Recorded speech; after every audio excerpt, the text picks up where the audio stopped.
I always said the best matches psychological wise was Buddy Rogers, Pat O'Connor, 61 Comiskey Park.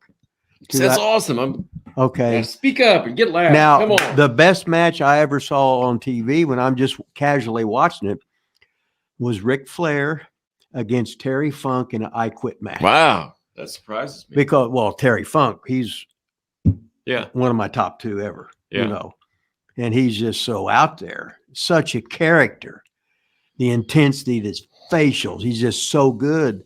And at the end, they had an I Quit match away, and all of a sudden he's screaming, I quit, I give up, yes, I quit. And the place is going nuts because it's a straight finish, right? And I think the heels tried to beat up Flair or whatever, and then Terry Funk makes the comeback, and him and Flair are you know what I mean? And now they're good together. You know what I mean? So they give him that straight finish.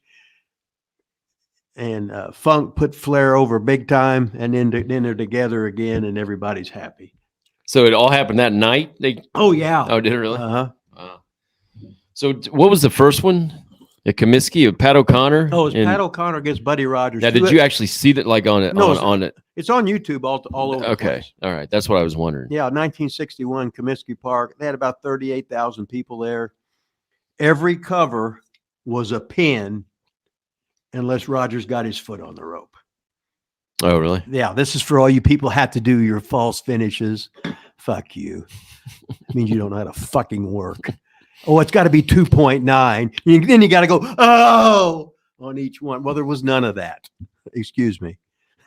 Oh, so it says, what was the best match you witnessed in person? Now he follows it up with, what do you think the best match of all time was? A lot of people say Funk Flair. Holy shit. Huh. The I Quit match. Hey, now just think, when something sticks out in my mind like that, and I can say, whoa. You already said it. And I see. We don't prep. Rip had no idea that was even in the email. Hell, I didn't even know it was in the email. Funk Flair, I Quit match. Savage Steamboat, of course. People mention that all the time. Cornette says Lawler Funk at the Louisville Gardens.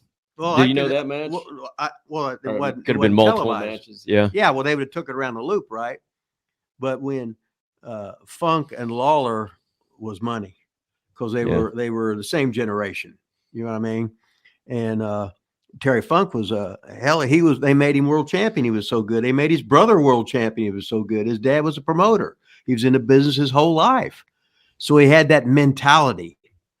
And he was like a loose cannon. He just didn't know what he was going to do. What about in real life?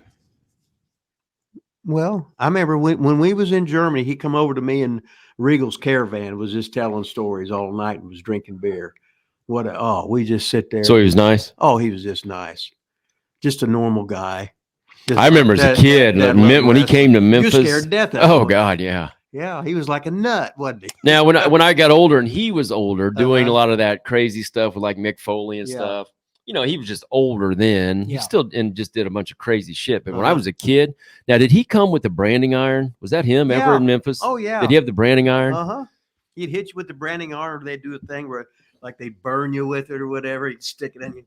Did they really do that? You don't ask Harry Houdini about how he does his tricks. I'm not asking Harry. I'm asking you.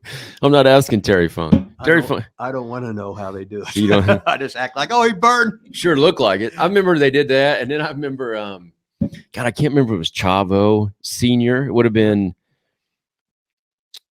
Chavo Sr. Or Hector. Was Hector Guerrero there, wasn't he? In Memphis? Probably. And they did they had this ointment or something. And they would put it on guys and make their hair fall out or whatever. The Freebirds thing with they would do the thing and rub it on you, and you see with they made people's hair fall out somehow. Yeah. Mm-hmm.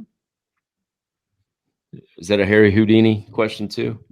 Yeah, no, it was the special Freebird cream. Yeah. Big gold and a billfold, so swole that I can't get the shit closed. So I money fold and rubber band wrap, and when it